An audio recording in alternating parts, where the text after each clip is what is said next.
Welcome to Paranormal or Reality. On today's video, we have 4 terrifying haunted house. Make sure to like and subscribe if you enjoy content like this. Let's begin. I lived in a city in the northwest of Virginia. It's an old town with a lot of history and has several historical buildings still standing. Many locations in the town seemed like places spirits of the departed could comfortably call home. A few ghost tours are offered by local guide groups, and there is even a winery that was once used as a makeshift hospital during the American Civil War. My experience, however, was with a spirit I believe to be much more contemporary than those you may encounter at the usual haunts. I have a deep love for animals, which led me to take a job as a shelter manager at the local SPCA. The SPCA itself was split between 2 separate buildings. A newer adoption center where potential pet owners could have meet and greets with the available animals, and the much older intake building. It was here that surrendered pets or strays would be brought in, quarantined if necessary for an appropriate amount of time, vaccinated, socialized, and eventually moved next door when ready for adoption. I believe the intake building was built in the 1960s or 1970s. Its age was very much felt. The area is no stranger to occasional flooding and snowstorms, which had slowly eaten away at the building over the last 50 to 60 years. My director had plans to renovate the building, perhaps even demo it entirely, and build a more inviting, less dour facility. There were many more plans that took priority, and to my knowledge, the old building remains as gloomy and cold as ever. I'd been working there a few months without incident. There was no indication of anything strange other than the building being unwelcoming. The layout of the intake building was slightly labyrinthian, but the front entrance was straightforward. My coworker and I shared a desk with our workstation to the left of the entrance and an office behind that desk. It was here that previous managers would work and secretaries would run the desk. My director changed the staffing so that there were 2 managers, one for cat intakes, my position, and one for dog intakes. We handled our own paperwork. I mention this to indicate that neither myself nor my coworker spent any time in the back office. It was only used to store supplies for our foster program and housed old records and files. One morning, I arrived to work, tired from insufficient sleep the night before. Behind my workstation is a mini fridge with an empty glass candy bowl we had moved off the front desk area to get rid of some clutter. This mini fridge was located directly outside the back office's door, which we left open to more easily grab supplies if a foster stopped in. My coworker was already getting set up for the day.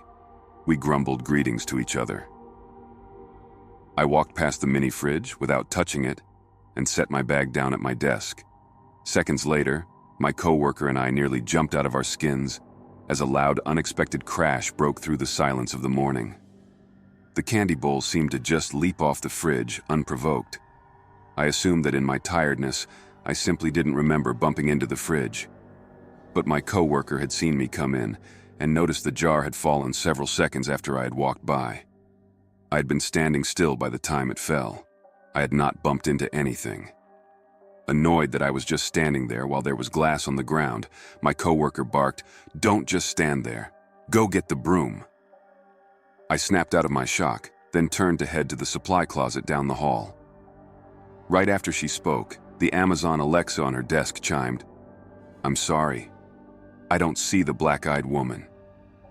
Our eyes grew wide as we stared at each other for a moment before looking to the Alexa, then to the open office behind us. We both felt this eerie sense of dread as we gazed in and saw nothing. Shaken by this, but needing to get started with the day, we both noted how absolutely bizarre it was for the Alexa to say something so strange and completely unrelated to my coworker's command. We normally took our lunch at the desk, but when lunchtime came, we were still pretty freaked out and headed to the adoption center to share our experience with our other coworkers. Most of our coworkers were indeed disturbed, but didn't seem to ruminate on how odd it was for long. When we recounted the event to our director, though, she immediately tensed up. "Did I ever tell you about the manager who killed herself in that office?" she asked us. My coworker and I were taken aback. "No!" We both gasped in unison.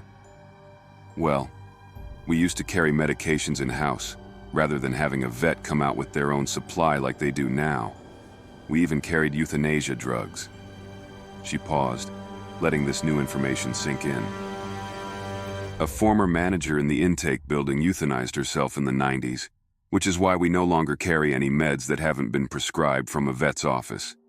I wonder if that might be what the Alexa was referring to by the black eye women.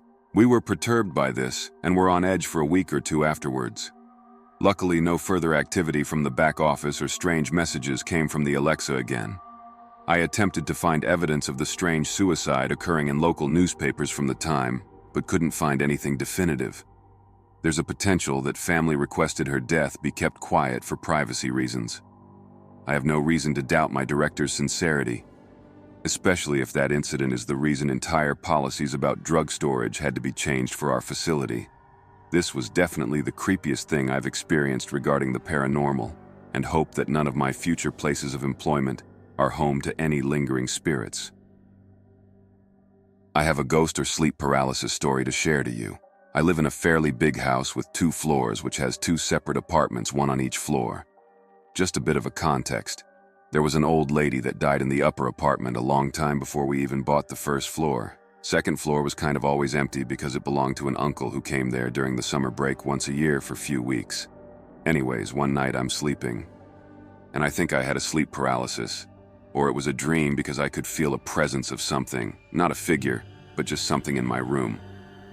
Mind you that I had few sleep paralysis during my life there, but none of them were intense as this one. So I felt it, hovering behind my back and head, but I couldn't open my eyes. I just couldn't move at all. Then bit by bit, I started to feel anger inside me. But I didn't want to feel like that, like I was forced to be angry. Gradually, anger increased as time went by, as if I was angry at whatever didn't let me sleep in peace. At one point, I felt like my head started to actually turn towards that thing behind me, and as my head was forcefully turning, I began to get madder and so on, like literally unexplainable anger in me as my head was turning. I wasn't scared at all. I was actually angry. Why am I turning? Then I suddenly wanted to turn my head and see what it was. I accepted the anger and embraced it as well. I finally turned my head at it. At that point, I kind of opened my eyes and I stopped being so angry because I saw what it was. It was still forming, like materializing in front of me. But when it was done, I saw a black and white picture of a kid with a similar house in the background. But it was an old picture, like it was taken in 1950s. I was relieved after I saw it and couldn't stop looking at it. I couldn't move my head at all. Then as I was looking at the picture and the kid in it, I started to become angry again bit by bit because I was locked in and couldn't move. As I was looking at the picture, I noticed the kid in it was looking directly at me, like into my soul. It started to get really odd.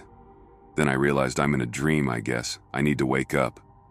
I started shouting at it to stop and leave me alone whilst getting angry again at it and scared at the same time because I couldn't wake up. I started hyperventilating in my own dream while I was that angry and scared at the same time.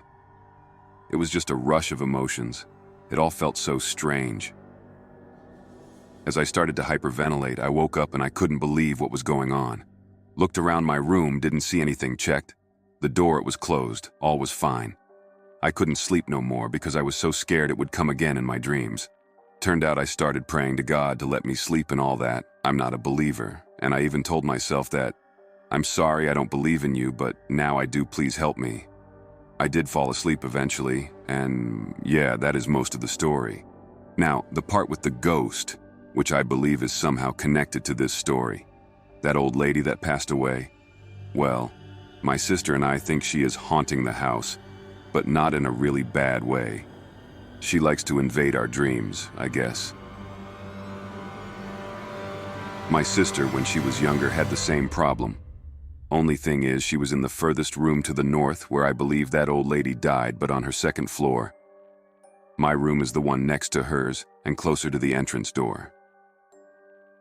My sister did move out. After she did, that's when I started to have this sleep paralysis every once in a while. My sister was so scared of it that she and our parents went to some spiritual voodoo guy who did his stuff and did confirm some spirit is connected to our house and that it's not good. I don't know the full story because I was too young at the time. They didn't want to tell me anything about their trip.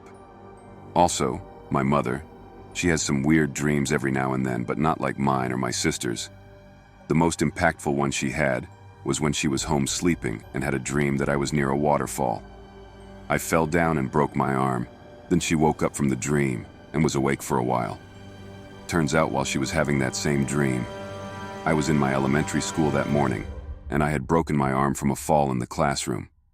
She felt it, or something warned her about my injury. A few minutes after she had woken up, she got the call from school about my broken arm. Everything turned out good with my arm. But to this day, when I remember my dream, I get the goosebumps, and by the thought of a ghost spirit living in my house haunting our dreams. When I was 7 or 8 years old, my brothers and I, along with some other kids from the neighborhood, were playing hide and seek. It was my turn to seek, so I had to go inside the house to cover my eyes and count to 100. Nobody could see me in there while they were hiding, so I decided to cheat. I went upstairs and started looking out windows to see where everyone was hiding. When I got into my older brother's room to look out the window, I had just got done counting to 100, so I had to get back downstairs fast.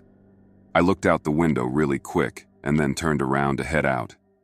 Before I had taken 2 steps, the bedroom door slammed shut, which startled me more than anything. But then I felt compelled to look at the attic door that was in that room. I heard something moving in there, so I backed up as far away from the doors as I could get. That attic was already terrifying to me because of other experiences I encountered involving it. My back was now pressed against the wall farthest from the doors. I felt trapped in the room because I didn't want to go near the door that had just slammed shut by itself, which happened to be the only exit from the bedroom. I then heard a loud growl come from inside the attic. It instantly felt like my heart stopped. My chest was actually hurting. It's hard to describe that kind of feeling of sheer terror. I wanted to scream, but I was so terrified that I just couldn't. I just stood there motionless, waiting for whatever it was to get me. Fortunately, within a few seconds, my brother opened the door and started yelling at me for being in his room. I ran right past him and straight outside. I didn't tell anyone about what had happened. They wouldn't have believed me anyway. That was the first time I heard that growl in that house, but not the last. A year or so later, I was in the upstairs bathroom and heard a growl again, which terrified me. It caused me to stop what I was doing and get downstairs. This time, however, I heard the growl a second time as I was quickly making my way back downstairs. It was coming from inside my parents' bedroom, so I stopped and looked in there. I saw my dad in the bed asleep, and a feeling of relief instantly came over me, realizing that I wasn't alone up there. When the growl happened again, I knew immediately that it was my dad snoring. I felt so relieved that I kind of felt silly for being scared in the first place. I even wondered if that's what I had heard that first time coming from the attic. But there was still no explanation for the door slamming shut by itself. Some years later, I went into the bathroom upstairs without any fear. It had been a while since I had experienced anything, so I was no longer terrified to go upstairs by myself. While I was doing my business, I heard the growl again. I was a little scared, but I knew it was probably just Dad in his bed snoring again. So I finished my business and started walking to the stairs. Just to confirm it was him, I looked into his bedroom on my way down. He wasn't there. I was alone upstairs. That feeling of sheer terror came over me instantly again, and I ran downstairs. Fortunately, we moved out of that house not long after that. So throughout my childhood, I would visit my grandma's house frequently. Sometimes it was just a visit, and others I would have a sleepover. As I got older, I became more and more scared of the house. It would get to a point that I would have panic attacks even at the mention of it. As well as this, the activity increased as I got older. Eventually, I refused to go anywhere near it. My first memory was that I used to get what I now think was sleep paralysis in the house, waking up, not being able to move. In these moments, I could hear loud voices, both male and female, repeating numbers or words which would get increasingly louder and closer. This happened around the age of 4 or 6 and stopped at about 13. I started having reoccurring nightmares in the house. This would always be relatively to the same dream and theme. It was pitch black. I would stand in the house and someone would appear out of nowhere and chase me trying to hurt me. This only stopped within the last 2 years. It traumatized me that much. It would always feel cold and heavy in the house. I would feel cold air and see shadows out of the corner of my eye. At nighttime, when it was really quiet, I would lay in the dark afraid to go to sleep. I could hear footsteps, mumbling, and bangs downstairs or on the corridor.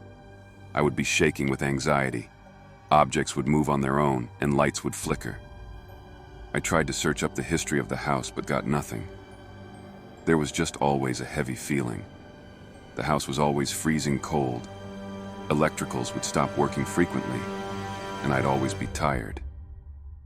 Thanks for tuning in. Watch another video if you dare.